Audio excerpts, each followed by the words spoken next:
Yeats returns to mythology in Leda and the Swan, uncharacteristically Greek rather than Irish mythology. And in this, in form and content, he is revealing a fresh perspective on the inheritance of Western civilization broadly. A sudden blow. The great wings beating still above the staggering girl, her thighs caressed by the dark webs, her nape caught in his bill. He holds her helpless breast upon his breast. How can those terrified, vague fingers push the feathered glory from her loosening thighs? And how can body, laid in that white rush, but feel the strange heart beating where it lies? A shudder in the loin engenders there the broken wall, the burning roof and tower, and Agamemnon dead, being so caught up, so mastered by the brute blood of the air. Did she put on his knowledge with his power before the indifferent beak could let her drop? Well, let's take a look at this thing. First of all, this is a sonnet. It is fractured in a odd place in that sestet at the end, in the middle of the third line, but it is a sonnet. It is curiously an amalgam of a Shakespearean sonnet and a Petrarchan sonnet. Those first two quatrains are Shakespearean with their A B C D rhyme scheme. But then the end of it is Petrarchan. Shakespearean sonnet usually goes for 3 quatrains and then has the couplet at the end. Here you've got 2 quatrains and then the sestet at the end. That is very Petrarchan, and it follows the Petrarchan or Italian rhyme scheme.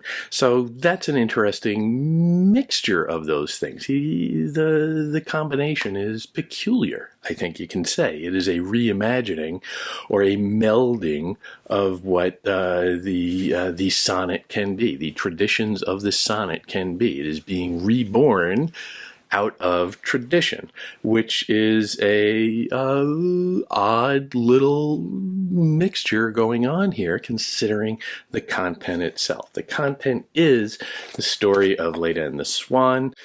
Zeus sees a pretty girl, assumes the body of a swan, goes down and rapes her, and the progeny of that is Clytemnestra and Helen of Troy. 2 portentous women coming about it.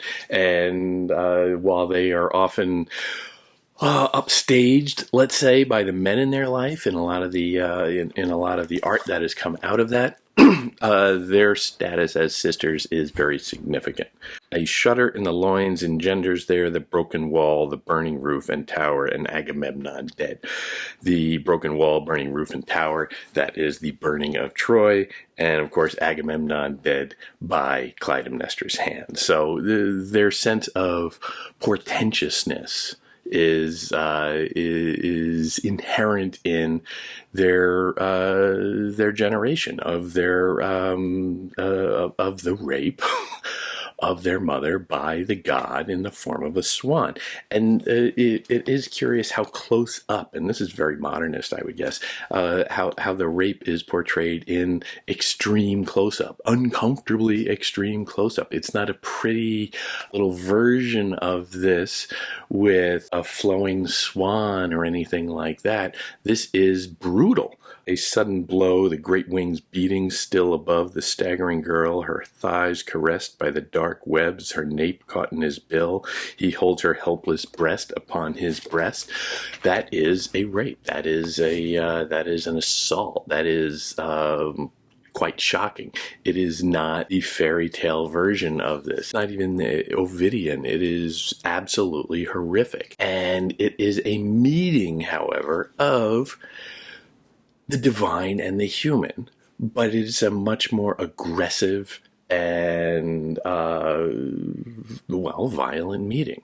And when you look at that, you can see how the Yeats vision is very much at play here, because he is seeing a kind of violent assault on the temporal world by the divine. And out of that grows what he would call, in, of course, another famous poem, terrible beauty. Something monstrous in its way that ushers in a new age, that ushers in a new temporal reality, something that is almost Armageddon-like. Look at those last lines. Being so caught up, so mastered by the brute blood of the air, did she put on his knowledge with his power before the indifferent beak could let her drop? First of all, obvious playing on the idea of knowledge and emotion, but also that question, did she get something out of this? Was she taking something of divine essence, divine inspiration, divine quality in that act? You could play that a number of different ways. There are certain misogynist overtones that she's getting something out of being raped, and she is perhaps taking something from him. Okay, sure. If you put aside the whole rape question, it is something that empowers her. Okay, you can look at it that way. But there is, if she is the representation of the human against the divine, it is a sense of her assuming some agency there and becoming perhaps greater for it, more divine for it. Even if in the next instant of this poem, let's say, the swan, Zeus, would just open up his beak and let her fall to the earth and perish. Not what really happened, of course. Well, none of this really happened, but that sense of uncertainty, that sense of possibility is very much inherent in this moment. And that gives the moment more power, more substance as a moment in myth.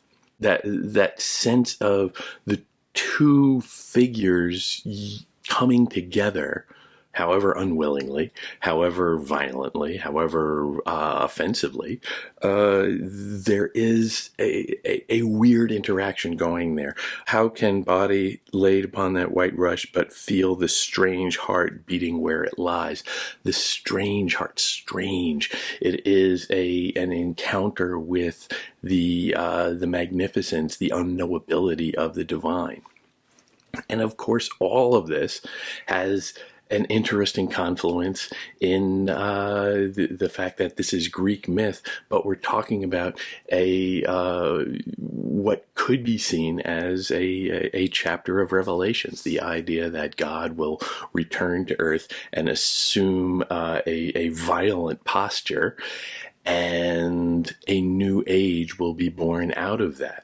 The second coming, and there are all of these issues going on there that I think are coming out of tradition, the Greek tradition and the Christian tradition, the Shakespearean sonnet and the Petrarchan sonnet.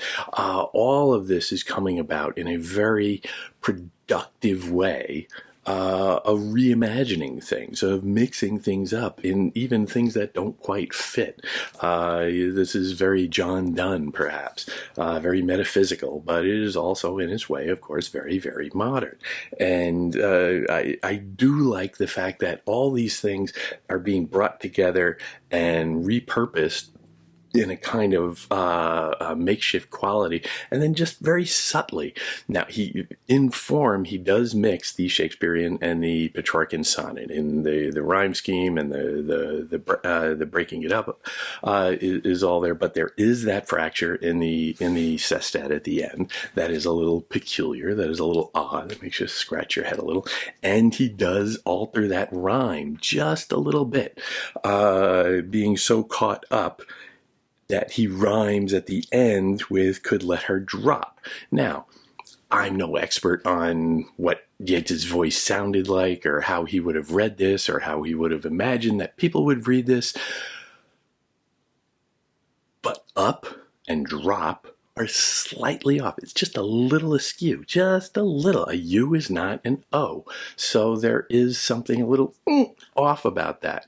And it is very unlike him to not stick the landing on these things. So when he does change that, it's notable. And I can't help but think that he is informed doing what the poem is about. He is bringing together these two great forms, these two great traditions of poetry, and making something new.